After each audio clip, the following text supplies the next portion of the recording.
Hi, welcome to Educate Her Collective.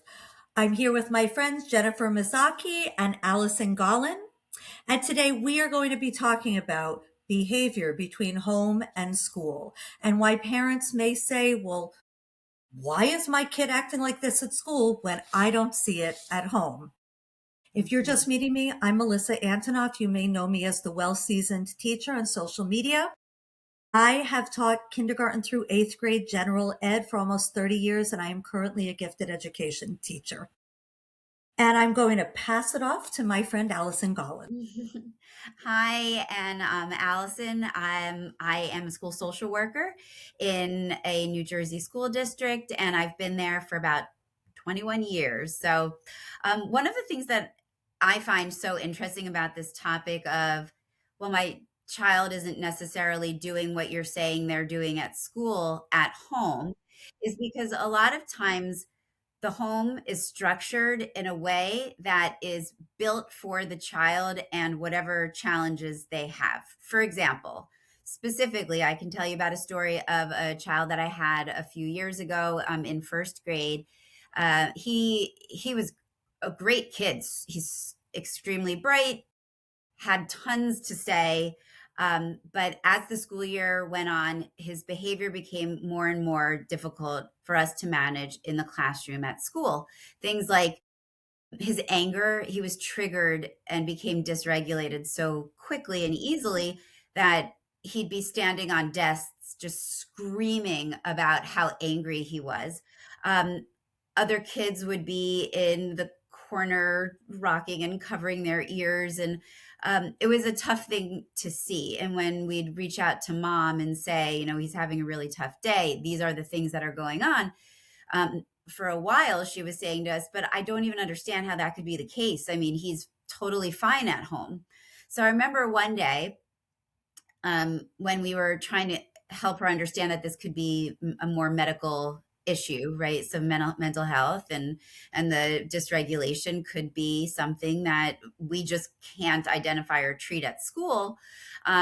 We were encouraging mom to go to the doctor, and I remember I said to her something to the effect of, well, what does home look like? Because if you're saying these things, you haven't seen these things. She said, and this was really poignant, and I felt like it something clicked for me as far as the homeschool connection. She said, well, I noticed really early on that he'd get angry really easily, even when he was a toddler. Um, and so what I did was I put into place all of these different routines and a really rigid schedule at home, with his chores and meals and homework. And he has no room to wiggle at all. And I remember thinking to myself, oh, okay, well, that's why you're not seeing any of these things in your now 7-year old at home, because when he was about 1.5 or 2, you put all of these different things in place to make sure that he wouldn't unravel at home. And he hadn't been unraveling. But then he came to school where there were all of these other kids in the classroom, one teacher, no aides, who is trying to manage the behavior of all of the children and teach them. And this child was just kind of like reverting back to some of the things that he had done when he was younger, and that really made sense to me. And since then, mom has taken him to the doctor. Were a couple of diagnoses given.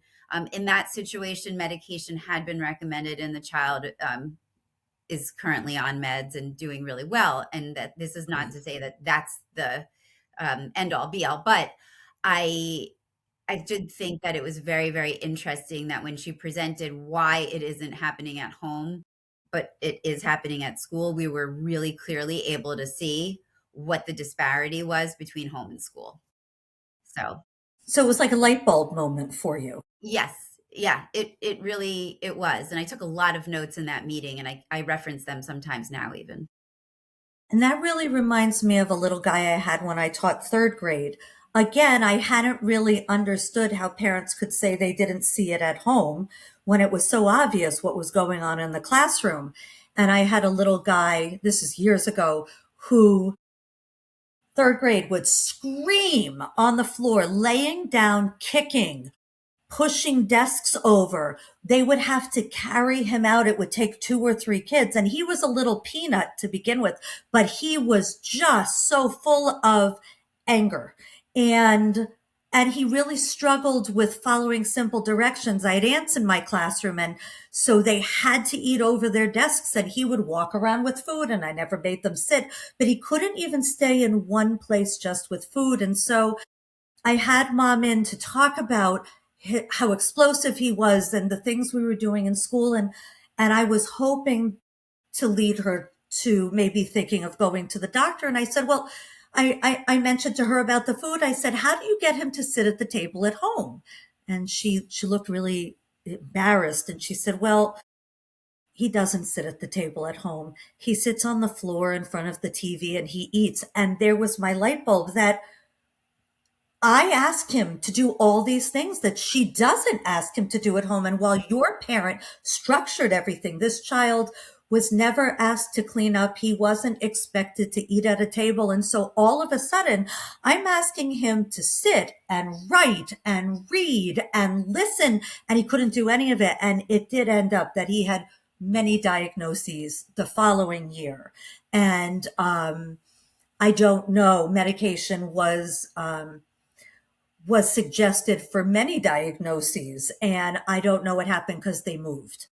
But my heart broke for this child because he didn't know how to handle all these big feelings. And I can't believe it took me, 15 years of teaching to realize that home and school really aren't the same. And I'm a parent of two kids with ADHD, and I didn't realize it till I had this child. So interesting. It's Right? fascinating how that happens. Well, because we're only one spoke in the wheel of the child's life, right? I love that. There are all of these other pieces of the child who's in the middle, but then you have family, I don't know, whatever, sports, extracurriculars, church, synagogue, whatever, but then school is one. People look different in different scenarios and I never settings. thought about that. That's so good. I love that wheel analogy. It is. It's like the spokes. That's a good one. Sometimes I think of it as like the layers. Hmm. It's like we all have different layers. My husband will sometimes tell me, "Wow, Jen, like you don't want to speak to me on the phone, but somebody else calls you, and boy, do you put on a show." And I'm like, "Okay, all right, calm down. It's not that I'm that dramatic, but think about it. I mean, sometimes you will sometimes be one way in a certain environment where you feel very comfortable, or you're afraid to act up because the rules are so strict and Hmm. they're so consistent and there's a one-on-one enforcement. Whereas my expertise is more in a middle school environment. So sometimes I've had parents who are like, not my child. My child would never talk like that. Really? You heard my kid say that? They said that to their friend? And I don't believe you. And I had to take a step back at first because I'm like, are they calling me a liar? But then I think about it and I'm just like, okay, well, maybe as a middle school parent, they're not really seeing as many interactions with peers as I see in the classroom. I see my students interacting with their peers constantly, from just whose desk they're sitting next to. If you give them a little choice time or a little downtime, it's amazing what you hear and you can see if you take the time to pay attention to them. All those other different layers of their child come out that they might not notice at home. I mean, myself as a middle school parent and teacher, I mean, sometimes my kids will have their friends over, they close their door, they're in their room. I don't really know how they're interacting with each other. Um, so, everybody acts differently in different environments. And we really, they might be doing that at home, but you're not sitting at the table with them, monitoring them for, 84 minutes straight, the way, the teacher who calls you and says, I watched your student do this, this, and this in the cafeteria. Oh, no, my child doesn't do that. Well, no, because at your kitchen table, they're not putting a show on for their peers. They're not trying to get everybody at the table to say, yeah, do it again. That's a great idea. Whereas at school, we have this whole social component where they're with all of their peers. They want to show they're, the top dog and in charge and make a name for themselves. Whereas at home, it's a little bit different. Hmm. We Such a don't good think point. about that, right? But it's so true. Mm-hmm. Mm-hmm. And Yep. their language, I mean, the language in the hallway. I mean, I'm Yes. only 5 feet tall, so I blend in Me too. sometimes too well with the middle school students. And the things that I hear them say, I just hope that my child isn't saying this. But unfortunately, Mm-hmm. teachers do see and hear a lot because kids act differently when they're not in their home and their parents aren't right on top of them or like Mm-hmm. listening to everything. True. I Hmm. don't even know what half the slang means anymore. I have to ask my own kids who are in their 20s, what does that mean I exactly? see Because what's I coming was from. that mean or nice? Like I don't even Right. know what. Hmm. Mhm. Right. And Yeah, then what. sometimes it's scary because if you look it up, like on Urban Dictionary, or you do a search, Oh, like, is this really what they meant by it?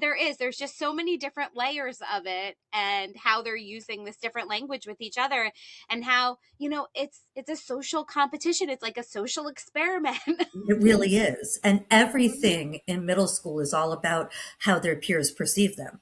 Absolutely. I Yeah. mean, that and Mhm. high school And are high the school. two ages where your peer group is far more important than anything else in your life and how Oh, yeah. you're perceived. Yeah. So Where at interesting. home, you'll remember your values and know who you are and maybe Yes. act the way that you've been raised to act. But then when you get in that other environment and you want to be perceived differently or accepted, you start to maybe not hang on to your values as Mhm. closely. Hmm. Well, and I also think that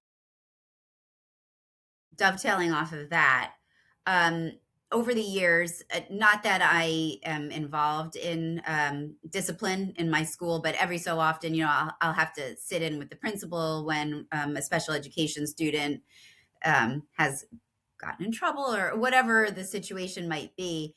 And then when we inevitably tell the parent that the child did or said something, sometimes that, whether it be racial or um, poor language, whatever the choice that was made, that was maybe not the best choice.